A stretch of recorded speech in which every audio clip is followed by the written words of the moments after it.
இடையில் எந்திரிக்கும் மனிதருக்கு வணக்கம், இடையில் எந்திரிக்கும் மனிதருக்கு வணக்கம். இது எல்லோருக்கும் வணக்கங்கள் ஏற்றுக்கொள்ளுதல். நான் வணக்கத்தை கொடுத்தா நீங்க வாங்கி ஏற்றுக்கொள்ள. இணையில்லா கவிஞன் தான், இணையில்லா கவிஞன் தான். என் இணையாம் கல்யாணி இறந்து விட்ட காரணம் தான் இணையில்லா கவிஞன். இணையில்லா கவிஞன் தான். என் இணையாம் கல்யாணி இறந்து விட்ட காரணத்தால் இணையில்லா கவிஞன் தான். கடவுளத்தோட அழைப்பு கைக்குடை வாங்குவாய், கால்களோடு அணிகளாய், கட்டத்தில் கடல்கள் இருக்க கண்ணூர் சூரியன் இன்னொரு சந்திரன் கைகளுக்கு மீன் பிடித்து வந்தான். செக்கச்சி வந்தவன் தக்கத்தில் என சென்றலில் சகோதர நடையை பேசுகிறாள். சித்தி கழுத்தையும் சக்கர சுழற்சியில் திணறடக் செய்தவள் அழுகிறாள். அதல பாதாளத்தில் அந்தராதலத்தில் ஆண்டிடும் தேவதேவி, அசுரர்கள் தேவர்கள் அரக்கறி யாவர்க்கும் அருள் வரம் தந்த ராணி. முதல் உதிர்த்தவள் முருகேட்டை மிதித்தவள் முகிழ்த்ததோ சக்தி ரூபம் முடிவிலாதிருக்கு முன் அடியிலே கிடக்கிறேன். முக்தியை தருகிறாய், தனக்காவது இருக்கிறாய், தமிழிடம் புறக்கிறாய், தமிழ் கவி சுரக்கின்றாய். தந்தகள் தாமெனும் மந்திர கவிதையில் தண்ணீரை மறக்கின்றாய். வளைக்கர ரூபிணி நடைக்குடை லட்சகி வருகிறேன் வாச தேடி, வணங்கினேன் வணங்குவேன் மருகணி கருகணி வார்த்தைகளில் கோடி கோடி. வான் வந்து ஒளி கேட்டது, பால் வந்து பூ கேட்டது, தேன் வந்து சுவை கேட்டது, திசை வந்து வழி கேட்டது, மான் வந்து விழி கேட்டது, மழை வந்து குளி கேட்டது. நான் வந்து தமிழ் சுட்டதும் நடினங்கள் வெளிப்பட்டது, நான் வந்து தமிழ் சுட்டதும் நடினங்கள் வெளிப்பட்டது. கவிதையெல்லாம் ஏன் சொல்லிக்கிட்டு இருக்கேன்னா, என் கவிதையை சொல்றது கவிதை எப்படி எழுதணும், கவிதை எப்படி எழுதணும் அதுவும் தான் சொல்றேன். நான் இது மாதிரி வந்து கவிதையை பற்றி ஒரு கவிதை.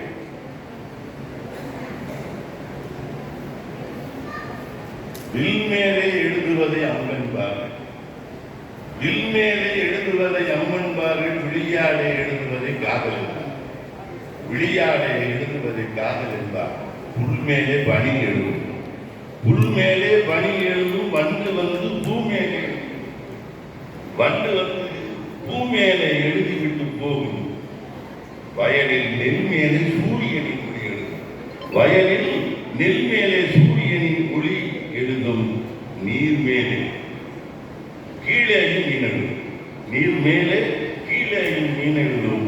சொல் மேலே சொல் வந்து சுவையும் சேர்ந்து சூத்திரம் கொண்டிருப்பதுதான் கிடையாது. சொல் மேலே சொல் ஏறணும், பஞ்சவர்ணம் மாதிரி. சொல் மேலே சொல் வந்து சுவையும் சேர்ந்து சூத்திரம் கொண்டு இருப்பதுதான் கவிதையார். இதைத்தான் நமக்கு பாரதி கவிதையாக சொல்லிக் கொடுத்தால் சுவை புரிந்து சொல் புரிந்து சோதி புரிந்து அவர் கவிதை. இலக்கணம் எழுதியிருக்கிறான் தொல்காப்பியன், செய்யும் இலக்கணம் எழுதியிருக்கிறான். செய்வது செய்யும், உரைப்பது உரை, பாடுவது பாட்டு, கவித்துவம் உள்ளது கவிதை. செய்யும் இலக்கணம் தான் எழுதியிருக்கிறான். எழுத்து அசை தீர் தலை அடி தொடை ஆறும் செய்யும் உறுப்பன செப்பினர் புலவர் என்று தொல்காப்பியன் எழுதினார். தொல்காப்பியனுக்கு பிறகு இலக்கியங்கள் படைத்துக் கொண்டே இருந்தார் இன்னும் இலக்கிய கவிஞர்கள். ஆகையினாலே அது போதாமையாக இருந்தது. அந்த இலக்கண பிரிவுகள் போதாமையாக இருந்த போது யாப்பருங்க இலக்காரிகை வந்தது. யாப்பருங்க இலக்காரிகைக்கு பிறகு பாரதி வந்தார். பாரதி வந்துதான் இந்த கவிதைக்கான இலக்கணத்தை அமைத்தார். சுவை புரிந்து, பொருள் புரிந்து, சொல் புரிந்து, சோதிக்கு நவகவிதை. என்னாலும் அழியாத மகாகவிதை, என்னாலும் அழியாத மகாகவிதை என்று சொன்னார். இந்த மகாகவிதை என்ற தலைப்பிலே தான் வைரமுத்து அண்மையிலே ஒரு புத்தகம் போட்டார். மகாகவிதை என்ற தலைப்பிலே தான் வைரமுத்து அண்மையிலே ஒரு புத்தகம் போட்டார். கவிதை வந்து இப்போ இல்லை, கவிதை இல்லைங்கிறதுனால ஒன்றும் வருத்தப்படலை. எங்களுக்கெல்லாம் மகிழ்ச்சி தான். ரொம்ப பேர் கவிதை எழுதுறது இல்லை, கவிதையை விட்டுட்டாலே அதெல்லாம் நல்லது. எப்போதுதான் கவிதை பிறக்க முடியும். இணையதா கவிதை மகாகவி எப்போது பிறக்க முடியும். அப்படி பிறப்பதுதான் நல்லது. அண்ணன் படகத்தியா அவர்கள் என்ற ஒரு முறை கேட்டார்கள், ஏண்டா உன் பையனுக்கு தான் கவிதை எழுதி அப்படின்னா நான் சொன்னேன், எனக்கு கவிதை எழுதி என்ன கணக்கு எழுதி சொல்றதா, கணக்கு எழுதி சொல்றதா? அது கிடையாது. நான் பான் நான் பறவை கவிஞன் என்று சொன்னேன், தலைமுறை சொன்னேன். ஏனென்று சொன்னால் மகாகவியாரை மாநில வானவதி கோடு மின்னல் பார்த்தது உண்டு. வானவரி கோடு திங்கள் பார்த்ததுண்டு வண்ணவரி கோடுகளால் ரவிபத்மாவாம் தானவரி பாடியதால் தோற்று போன காதல் வரி பாடியவன் இளங்கோவன் தானவரி பாடியதால் தோற்று போன காதல் வரி பாடியவன் இளங்கோவன் ஞான நெறி கூடியதால் உத்தரானார் நல்ல வரி பாடியதால் கண்ணதாசன் மானகிரி வரலாற்றை சாமிநாதன் மகன் கண்ணதாசன் என்று நான் சொன்னேன். பேனாவை பிடித்தவர்கள் எல்லாம் வந்து பேருக்கு முன்னாலே கவிஞருந்து தானாக கொடுக்கிறார். இது சரியா? தமிழ் கவிதை அவ்வளவா மோசமாச்சு. பூனாவும் ஆனாவும் கவிதை என்றால் உததைகளில் கிடைக்கக்கூடிய கவிதையாக காணாமல் போவதல்ல கவிதை, கூலி காலம் வரை நிலைத்திருக்கும் அது கவிதை. நேற்றிருந்து இன்று சொன்னால் நிமிர்ந்து நேற்று என்ன வேண்டும்?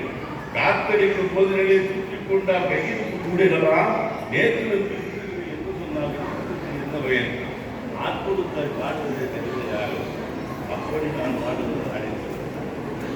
நான் பாடுவதால் அழைத்து வந்தால் நான் எடுத்த பேரெல்லாம் லண்டன்காரன் தொழில்படித்த பேரெல்லாம் கொடி பிடித்த பேரெல்லாம் மன்னராமோ, உடைபிடித்த பேரெல்லாம் கொடி பிடித்த பேரெல்லாம் குமரராமோ, உடைபிடித்த பேரெல்லாம் மன்னராமோ, முடியின்றி அரசாட்சி செய்து வந்த முதற்கவிஞன் வள்ளுவனின் வழியில் வந்து கொடி போட்ட கவிஞன் தான்.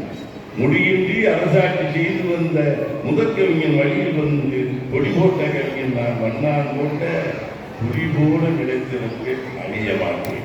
வண்ணான் போட்ட புலி போல நிலைத்திருப்பேன் அழிய மாட்டேன். இதெல்லாம் மரபு கவிதைக்கான எடுத்துக்காட்டுகள். இவையெல்லாம் மரபு கவிதைக்கான எடுத்துக்காட்டுகள். நான் வானம்பாடியிலே எழுதியவன். வானம்பாடி கவிஞன் கண்ணதாசன். வானம்பாடியிலே இளையவன் நான் தான். வானம்பாடியிலே நான் எழுதியவன். வானம்பாடி இயக்கம் என்பது புதுக்கவிதை இயக்கம். புதுக்கவிதை நான் எழுதியிருக்கிறேன். புதுக்கவிதை சில கவிதைகள் சேலம் லட்சுமணன் அவர்களுடைய ஒரே ஒரு வரி கவிதை என்று பாராட்டி சொல்வார்கள். நிமிரலாம் திமிரலாம் என்ற கவிதையை பாராட்டி சொல்வார்கள். அதே மாதிரி பக்கத்தில் பறந்து வந்தது வண்ணத்தூர்த்தி கூடை வெள்ள பக்கத்தில் பறந்து வந்தது வண்ணத்தூர்த்தி கூடை வெள்ள புறப்பட்டேன் என்ற கவிதை. அதற்கு பிறகு நிம்மதி தேடி நிம்மதி இழந்தோம். தீண்டத்தகாததாகாமம் கவிதை வரிகளை பற்றி ஐயா விளக்குகிறார். தீண்டத்தகாததாகாமம் தீண்டுவதுதானே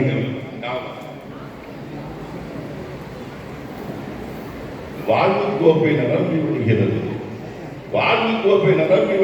மரண விளிம்பை மறைத்தபடி எப்படி வியப்பது? கொல்லைப்புறத்தில் கடல் எப்படி வியப்பது? என் மனைவி இருக்கிறவரை நான் இயக்கிறதே கிடையாது. நான் எழுதினேன். கொல்லப்படுத்தல் கடலை கொண்டுனா கொல்லப்படுத்தல் கடலை தான் ஆத்மீக